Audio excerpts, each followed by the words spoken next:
नमस्कार विद्यार्थी मित्रांनो, स्वागत आहे सर्वांचे सक्सेस डिजिटल क्लास या आपल्या यूट्यूब चॅनलवरती। आजच्या व्हिडिओमध्ये आपण YCMसाठी प्रवेश प्रक्रिया स्टार्ट झालेली आहे, तसेच त्यासाठी अर्ज कसा करायचा या संदर्भामध्ये माहिती पाहणार आहोत। तत्पूर्वी चॅनलवरती जर नवीन असाल तर चॅनलला सबस्क्राइब करा व बेल बटनला प्रेस करा, म्हणजेच येणाऱ्या प्रत्येक नवनवीन व्हिडिओंची अपडेट तुमच्यापर्यंत येत राहील। तर पहा, या ठिकाणी यशवंतराव चव्हाण मुक्त विद्यापीठाअंतर्गत विविध प्रवेश प्रक्रिया चालू झालेल्या आहेत। तर यासाठी तुम्हाला काय करायचे आहे, जी ऑफिशियल वेबसाईट आहे त्या वेबसाईटला व्हिजिट करायचं आहे व त्या ठिकाणी तुम्हाला हा जो फॉर्म आहे हा सर्व ऑनलाईन पद्धतीने फिल करायचा आहे व त्यानंतर त्या फॉर्मची प्रिंटआउट काढून तो विद्यापीठामध्ये सबमिट करायचा आहे। फॉर्म ऑनलाईन कसं वेबसाईटला व्हिजिट करायचं व ऑनलाईन कसा फॉर्म भरायचा याबद्दल व्हिडिओ लवकरात येईलच। तत्पूर्वी आपण पाहणार आहोत की डॉक्युमेंट्स काय काय लागत आहेत, तसेच माहिती कोणती कोणती भरावी लागते। तर पहा, पदवी पूर्ण केली आहे का? जर तुम्ही पदवी पूर्ण केली असेल तर यस नो मेन्शन करा। या ठिकाणी सर्व माहिती जी आहे ती इंग्रजीमध्ये व कॅपिटल अक्षरांमध्ये भरायची आहे। पदवी पूर्ण केली असेल तर यस करा। तसेच तुम्ही कोणत्या शाखेमध्ये पदवी पूर्ण केलेली आहे हे देखील त्या ठिकाणी मेन्शन करा। तुम्ही DED पूर्ण केलेले आहे का? हा जो फॉर्म आहे हा BED प्रवेश अर्जासाठी आहे, तसेच इतर शाखांच्या प्रवेशासाठी हा आपल्याला नेक्स्ट व्हिडिओमध्ये पाहायला मिळेल। तर DED पूर्ण केले असेल तर यस नो मेन्शन करा। सध्या प्राथमिक शिक्षण म्हणून कार्य करत आहात का? जर तुम्ही शिक्षक म्हणून कार्य करत असाल तर त्या ठिकाणी देखील यस नो मेन्शन करा। तुमची आत्तापर्यंतची जी शिक्षक म्हणून सेवा आहे ती 2 वर्ष पूर्ण झाली आहे का? झाली असेल तर यस, नसेल झाली तर नो किंवा त्या ठिकाणी तुम्ही डॅश करू शकता, किंवा जर तुम्ही ह्या आधी कुठेच काम केलेले नसेल तर त्या ठिकाणी यने मेन्शन करा। PRN नंबर जर तुमच्याकडे असेल तर यस करा, असेल नंबर तर त्या ठिकाणी तो मेन्शन करा व तुमच्याकडे जर नंबर नसेल तर नो या ठिकाणी टाका। तसेच शाळेचा UDAS कोड जो आहे तो देखील मेन्शन करायचा आहे। उमेदवाराचे नाव पहा, सर्वप्रथम सरनेम मेन्शन करायचं आहे, त्यानंतर तुमचं स्वतःचं नाव टाकायचं आहे व नंतर वडिलांचं नाव टाकायचं आहे। पदवीवरील मार्कशीट आहे आपलं पदवीचं ग्रॅज्युएशनचं, तर त्याच्यावरती जसं नाव आहे तसं नाव या ठिकाणी टाकायचं आहे। इंग्रजीमध्ये सर्व कॅपिटल अक्षरामध्ये टाकायचं आहे। जन्मतारीख टाकायची आहे, आधार क्रमांक टाकायचा आहे, पत्ता या ठिकाणी तुमचा टाकायचा आहे व पत्ता टाकताना पिनकोड देखील मेन्शन करायचा आहे। शहर, राज्य, जिल्हा, जिल्ह्याचा कोड, तालुका, पिनकोड, मोबाईल नंबर व मेल ID जो आहे तो लॉग इन असलेला टाका तुमच्याकडे, त्याच्यावर तुम्हाला OTP मिळून जाईल। पुढे पहा, लिंग टाकायचं आहे, जात संवर्ग टाकायचा आहे, तसेच शाळा तपशील भरताना नोकरी सुरुवातीपासून सध्या करत असलेल्या सर्व शाळांची माहिती या ठिकाणी भरायची आहे। जर तुम्ही एकाच शाळेमध्ये नोकरी करत असाल आधीपासून तर ते या ठिकाणी टाकायचं आहे।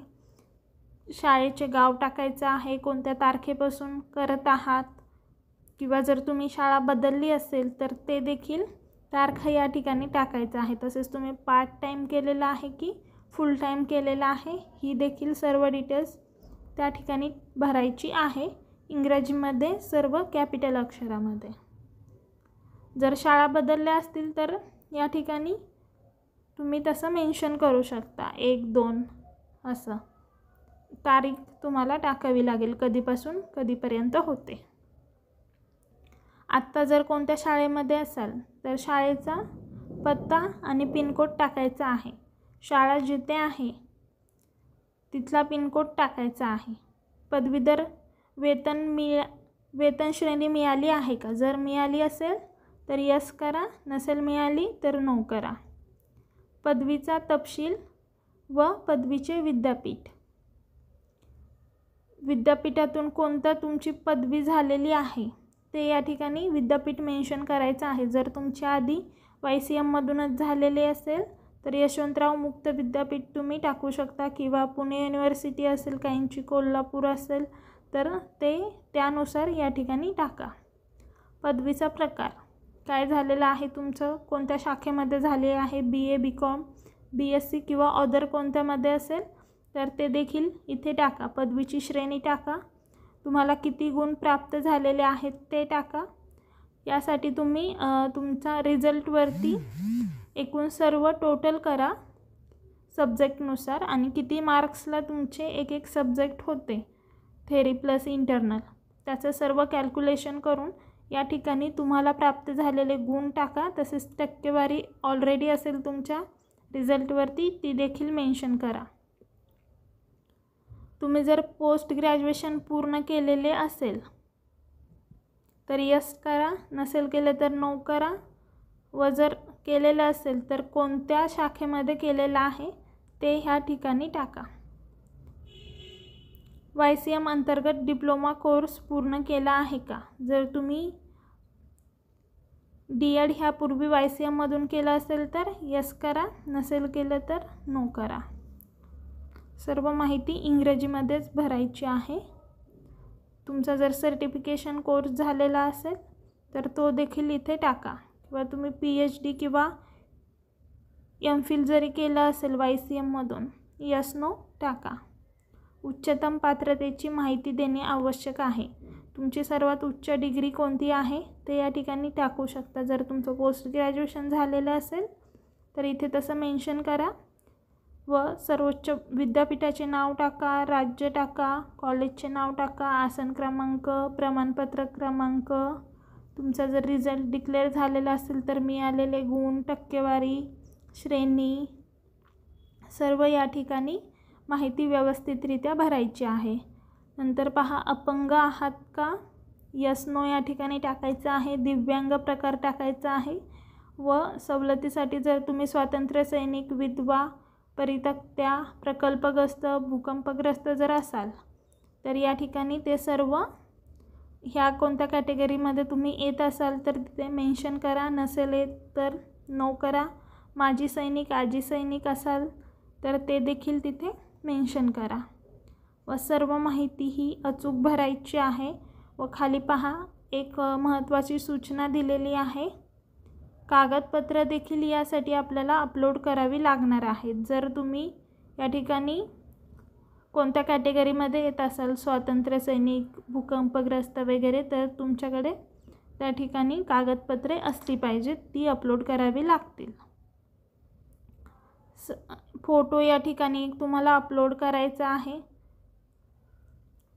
तुमचा, व साईन पहा तुम्ही डिजिटली, तिथे मे बी वेबसाईटवरती ऑप्शन अवेलेबल असेल की डिजिटल साईन अपलोड करायचा। जर ऑप्शन नसेल तर आपल्याला ह्या फॉर्म जो आहे तो ऑनलाईन भरून ह्याची आपल्याला प्रिंटआउट काढायची आहे, व प्रिंटआउट काढल्यानंतर तुम्ही फोटो स्टिक करू शकता व सही करू शकता। व ह्यांनी पहा एक सूचना दिलेली आहे की सही काळ्या शाईच्या पेनाने करावी। व आतापर्यंत झालेल्या सर्व तपशील भरताना ज्या ज्या शाळेवरती काम केलं आहे त्या सर्व शाळांचा तपशील भरावा। आजपर्यंत तुम्ही कोणत्या कोणत्या शाळेवरती काम केलेलं आहे, पार्ट टाईम, फुल टाईम, ते सर्व व्यवस्थितरित्या भरा। कधी तुम्ही जॉईन केलं होतं, कोणत्या तारखेपर्यंत तुम्ही कार्यरत होते, ही सर्व माहिती व्यवस्थितरित्या भरा। तर हा BEdसाठी असणार आहे प्रवेश अर्ज। वेबसाईटवरती जाऊन कसा भरायचा ह्या संदर्भामध्ये आपण नेक्स्ट व्हिडिओमध्ये हे सर्व आपण पाहू। तत्पूर्वी चॅनलला सबस्क्राईब करा, व्हिडिओ आवडला असेल तर व्हिडिओला लाईक करा, व जर तुम्हाला काही क्वेरी किंवा डाऊट असेल तर कमेंट बॉक्समध्ये विचारू शकता। धन्यवाद।